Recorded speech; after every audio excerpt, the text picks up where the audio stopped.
y podrán decir que siempre estoy del lado del poder.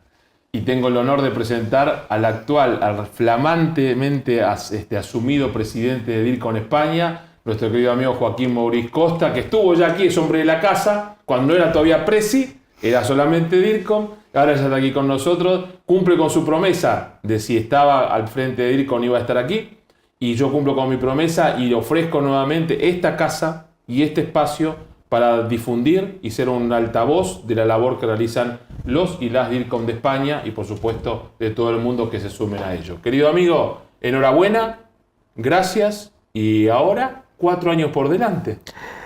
Pues lo primero, gracias a ti por invitarme a tu programa. Lo segundo, recordar una cosa que me decía mi abuelo, que es que cuando tú das tu palabra es como firmar un contrato.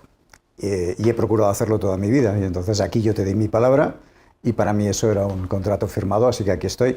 La junta directiva bueno, la candidatura que yo presidía finalmente fue ratificada el pasado 25 de marzo. Por lo tanto, ya somos la nueva junta directiva de la Asociación de Directivos de Comunicación. No sé si poderoso o no, pero sí soy el presidente, pero yo creo que no me gusta el concepto de presidente. Lo que soy es el líder de un equipo de profesionales mucho mejores que yo, que me hacen muy pequeñito y que me hacen estar muy orgulloso de todo lo que tenemos por delante, que como bien dices son 4 años de trabajo. Me vas a hablar ahora de la gestión y del programa que presentaste con esa escucha activa que hablábamos con Tania, lo dijo ella, así fue y yo soy testigo de que cuando hacías, ni digo campaña, cuando hacías el contacto con tus colegas era eso, tú decías reuniones de 2 horas, 3 horas y oír, escuchar y estar. Pero vamos al desafío profesional, ahora es el presidente de DIRCOM. Tu gente, los DIRCOM y las DIRCOM, son especialistas en comunicación. Y tú eres quien a la hora de, como institución, dar un mensaje, eres la cara visible de esa institución. ¿Cómo se hace entre todos números 1 y números 1 de una especialidad como ser DIRCOM, aunar voluntades y tener un solo mensaje o un mensaje integrador? Tarea difícil. Yo creo que lo primero es no sentirte el número 1, porque no eres el número 1 para nada. Simplemente eres el presidente durante un tiempo, basado en un programa, como tú bien has dicho, de escucha activa, porque una asociación es propiedad de aquel que es miembro de la asociación, que dedica su tiempo, su generosidad y su dinero para pagar una cuota, y que por lo tanto tiene unas expectativas de retorno de esa inversión, de tiempo, de dinero y de ilusión. Entonces tú simplemente lideras ese colectivo durante un tiempo, pero yo no soy el que habla en nombre de los DIRCOM de España.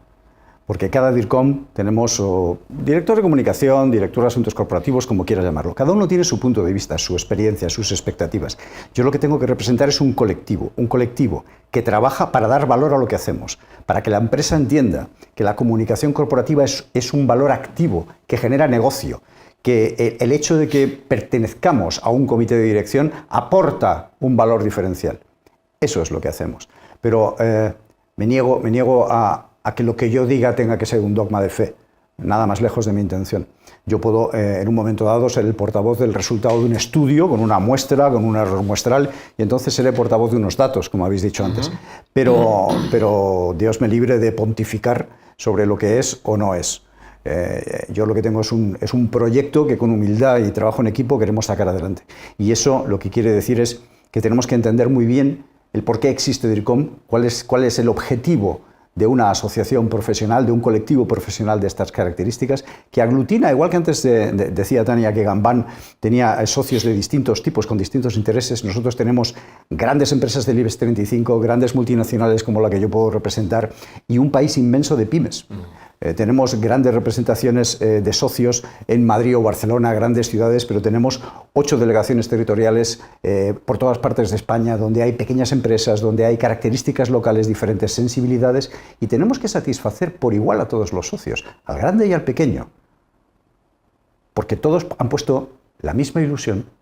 Algunos habrán puesto más dinero o menos dinero, más intención, menos intención. Tenemos socios partners, tenemos socios protectores. Hay que segmentar, hay que definir bien qué acciones podemos hacer para devolver esa ilusión y esas expectativas a cada tipología de socio. Por lo tanto, la segmentación y el entender profundamente qué es lo que quiere cada uno es lo que debe marcar el camino. Pero lo que tenemos que entender es que la gente, o mi ilusión sería que cuando acabe este mandato de 4 años, la gente tuviera esa ilusión satisfecha y dijera, ser miembro de DIRCOM a mí me aporta un valor en mi día a día profesional. Ese es el objetivo. Manuel recién hablaba de los empresarios que a veces, una Mancio Ortega, o ¿para qué no decía el caso de Florentino? ¿Para qué tener un DIRCOM si yo lo cuelgo, le hice un puente, lo cuelgo en la página de CNMV y qué sé yo?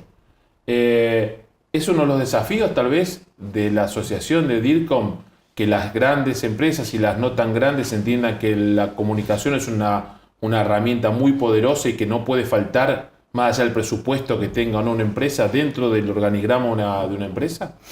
Lo he dicho muchas veces y en todo este proceso electoral lo he dicho en muchas ocasiones, ¿no? Vivimos un mundo en el que la comunicación y la información vive su momento histórico más potente, pero casualmente nuestra profesión no está en el mejor momento histórico al mismo nivel. Por lo tanto, algo no está funcionando. Vivimos un mundo tremendamente convulso, cortoplacista, en el que los resultados inmediatos priman sobre la visión a largo plazo. Y eso va en contra de la comunicación, que por definición mira lejos. Es un base de baloncesto, es un playmaker, mira el pase. Entonces hay que tener cuidado. Yo no me pegaría contra el muro, es decir, aquel que no quiere entender, no va a entender. Aquel que no tiene la humildad de escuchar y de reflexionar sobre el valor de las percepciones, cuando va con su carrito los fines de semana con su familia, decide coger un yogur de un lineal y no otro, y no recapacita por qué coge este y no aquel, ¿vale? Es decir, todos somos víctimas de la comunicación o no comunicación. Otra cosa es que interioricemos y entendamos ese fenómeno. Entonces, muchas veces, pegarte contra un muro, intentar convencer a alguien que no tiene la humildad de escuchar, es tiempo perdido. Lo que tenemos que es trabajar desde diversos ángulos. Tenemos que trabajar mucho la formación de las nuevas generaciones, que tienen, como tú has dicho antes, sabiduría y una forma de entender las cosas distintas. Uno de los principales pilares del proyecto electoral que he liderado es el talento joven, la creación de una comisión de jóvenes profesionales de comunicación que no solamente puedan hacernos llegar su forma de pensar y sus ideas y sus proyectos, sino que también podamos compartir con ellos. No solamente un mentoring desde los que peinamos canas a esta gente joven, sino un mentoring inverso para que esta gente joven nos ayude a entender que el mundo cambia muy rápidamente y que las cosas no son como eran antes. Me acuerdo la última vez que estuve aquí, estuvimos hablando de Tyrannosaurus Rex. Pues tenemos que entender que el tiranosaurio está extinto. Ya está, lo podemos ver en el Museo de Ciencias Naturales. Efectivamente, entonces hay que escuchar aires nuevos. 3 elementos básicos o 3 consignas para tu gestión en estos 4 años. ¿Cuáles son esos 3 puntos claves que aspiras a en 4 años decir lo cumplimos y el por qué? Primero, hacer fuerza en la formación, no solamente en la formación interna que nosotros hacemos a través de un magnífico proyecto que es Aula DIRCOM, sino también en colaboración con instituciones docentes. Tenemos que ayudar a formar en comunicación a las nuevas generaciones. Eso por un lado. Segundo, recuperar los puentes que no existen últimamente y que tenemos que reconstruir con asociaciones, con colectivos, con fundaciones, tanto a nivel nacional como a nivel internacional. Tenemos que restablecer puentes con la Global Alliance, tenemos que hablar con Corporate Excellence, tenemos que hablar con APRI, tenemos que hablar con todos aquellos que forman ese puzzle poliédrico en el que estamos del marketing y la comunicación, y entre todos, de una forma humilde y de equipo, que ese sería otro pilar, trabajo en equipo. No somos individuos, somos equipo, somos colectivos, y entre todos, juntos, tenemos que impulsar hacia adelante.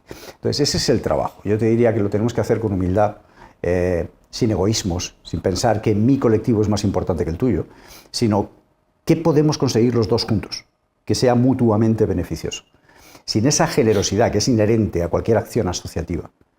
Porque tú cuando participas en una asociación, ya sea a nivel patronal o a nivel individual, tú estás invirtiendo tu tiempo, tu dinero, tus ganas, tu ilusión en un proyecto colectivo, del que luego vas a tener un beneficio. Yo en mi pasado he estado durante 8 años en una asociación patronal, y cuando tú apoyas un sector y al sector le va bien, evidentemente a tu empresa que trabaja en ese sector le va a ir mejor. O eso es lo que pretendes. Cuando hablamos de un colectivo profesional, si al mundo de la comunicación podemos ponerlo donde debe estar, nos irá bien a todos los que trabajamos en ese ecosistema de la comunicación. Desde los medios de comunicación a agencias y consultoras, a profesionales, departamentos de comunicación. Por lo tanto, es una generosidad de ida y vuelta. Y eso es lo que tenemos que tener claro. Dejar los personalismos, dejar los egoísmos y fijarnos en la mayor. Y la mayor es el colectivo. La última, y agradecerte la visita, el tiempo, el compromiso, cumplir la palabra y saber que está abierto para que sigamos trabajando juntos. ¿Por qué este desafío cuando podrías a esta altura de tu vida profesional estar pensando en estar tranquilo, no liarte con nada y no tener otra obligación más que la empresa y cuando termine la empresa ya disfrutar? No soy un gran jugador de petanca, con lo cual esto de jubilarme y dedicarme a la petanca, no sé si lo haré, pero sí que soy una persona bastante hiperactiva. Eso por un lado. Y luego, sí es verdad, pues que estas canas pues, evidentemente evidencian que el fin de mi carrera profesional estaba más cerca que otra cosa. Y lo reflexioné al principio, antes de tomar la decisión de iniciar ese proceso de escucha activa y de crear el proyecto que hoy se ha convertido en una realidad que empieza su trabajo, ¿no? Y era, bueno, y cuando yo me jubile después de tantos años de esfuerzo, llevo más de 35 años de profesión, ¿qué? ¿Qué dejo detrás? ¿Cuál es el legado que dejas de esos años de esfuerzo? Y pensé, ¿por qué no dedicar parte de ese esfuerzo y de esa experiencia en crear un equipo que pueda dejar un legado detrás? Y esa es la intención, ¿no? Intentar dar un giro a DIRCOM, empujarlo hacia adelante y cuando acabe el tiempo que esté en la presidencia, mirar hacia atrás y decir, ahí queda eso, ¿no? Equipo, legado, compromiso. 3 palabras básicas, fundamentales e importantes para un desafío como el que te embarcaste y ya estás en medio de la navegación. Yo para terminar te diría, recalcar a todos los socios que nos escuchen, el colectivo funciona por la generosidad y la energía de los socios. No, ser socio y esperar nunca es bueno. Lo mejor es ser socio e impulsar. El proceso de escucha activa no terminó con el inicio de la presidencia, sino que reinició otra vez. Entonces, a cualquier socio le diría, si quieres colaborar, solo necesitas 2 cosas, una idea y ganas. Querido amigo, señor presidente de DIRCOM España, muchísimas gracias. A ti. Gracias. Joaquín Maurice Costa. Y todavía tenemos más. Programón es para grabarlo, para dejarlo como un hecho así. Son todos muy buenos los que tenemos los invitados, no el programa en sí, sino los invitados que son el fuerte de este programa. Y tú, y vos, y usted que nos sigue y nos mira. Tenemos una entrevista más, no se vaya, ya regresamos.